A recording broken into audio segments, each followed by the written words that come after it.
Assalamualaikum warahmatullahi wabarakatuh. Salam sehat dan salam sejahtera untuk kita semua. Dimanapun Anda berada, semoga selalu dalam lindungan Allah Subhanahu wa Ta'ala, serta diberi kemudahan dan kelancaran dalam segala urusannya. Amin, amin ya Robbal 'Alamin. Ya Allah, kenapa ini harus terjadi? Apa salahku dan apa dosaku? Mungkin seseorang pernah menggerutu kata-kata seperti itu dalam benaknya. Namun perlu Anda ketahui sebelum kita membahas materi ini, karena saya bukan seorang kiai ataupun ulama, namun setidaknya materi yang akan saya sampaikan ini bisa memotivasi diri kita atau siapapun dimanapun Anda berada.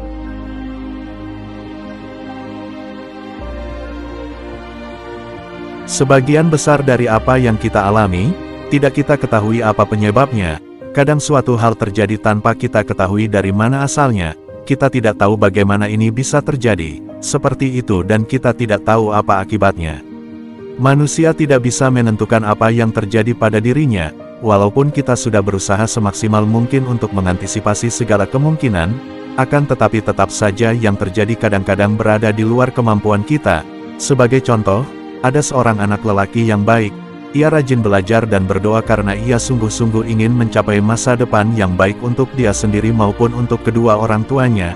Ia begitu memperhatikan keselamatan dirinya sendiri, ia merawat mobilnya dengan baik, dan membawanya kendaraannya dengan sangat hati-hati. Bahkan sebelum keberangkatan pun ia selalu berdoa untuk meminta keselamatan dalam perjalanannya. Tetapi pada suatu hari ia mengalami kecelakaan yang fatal, yang nyaris merenggut nyawanya. Walaupun selamat, sayang sekali ia harus merelakan kedua kakinya untuk diamputasi. Yah, sejak saat itu ia cacat seumur hidupnya. Masa depannya yang begitu cerah, seakan-akan hancur begitu saja di depan matanya. Di saat yang berat seperti ini, jiwa yang kuat pun kadang-kadang tidak mampu menerima beban sebesar itu.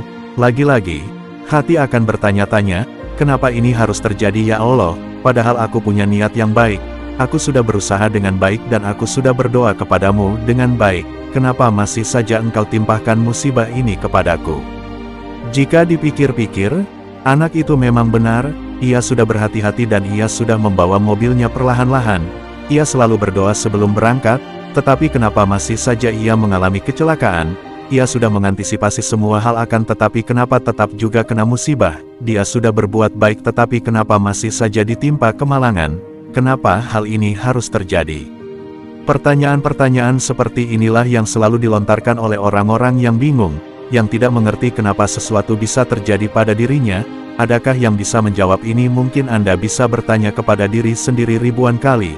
Anda bisa menanyakan kepada teman atau saudara atau siapa saja. Anda juga bisa menanyakan kepada Allah setiap malamnya, akan tetapi saya yakin Anda tidak akan tahu jawabannya.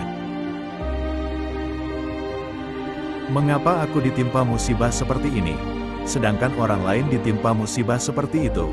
Hanya Allah lah yang mengetahui jawabannya. Kita hanyalah sebagai seorang hamba yang telah ditetapkan oleh Allah.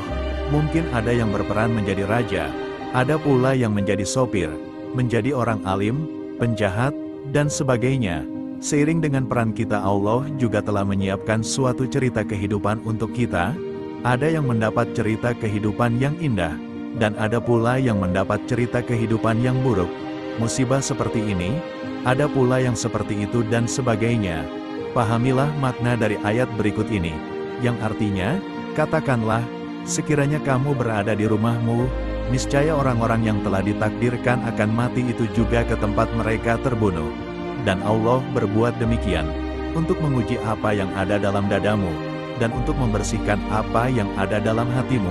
Allah Maha mengetahui isi hati. Quran Surah Ali Imran ayat 154. Ayat di atas, aslinya diturunkan kepada umat Rasulullah Shallallahu Alaihi Wasallam yang tidak mau mengikuti perintah Nabi untuk berperang, karena mereka takut terbunuh.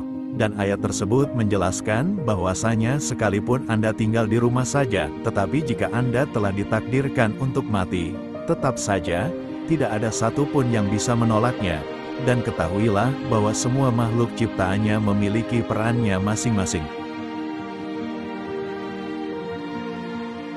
Terima kasih karena telah menyimak video ini. dan semoga bermanfaat untuk Anda dan kita semua. Dan semoga kita selalu mendapatkan keberkahan dari Allah Subhanahu wa Ta'ala. Amin, amin, ya Robbal Alamin. Wassalamualaikum warahmatullahi wabarakatuh.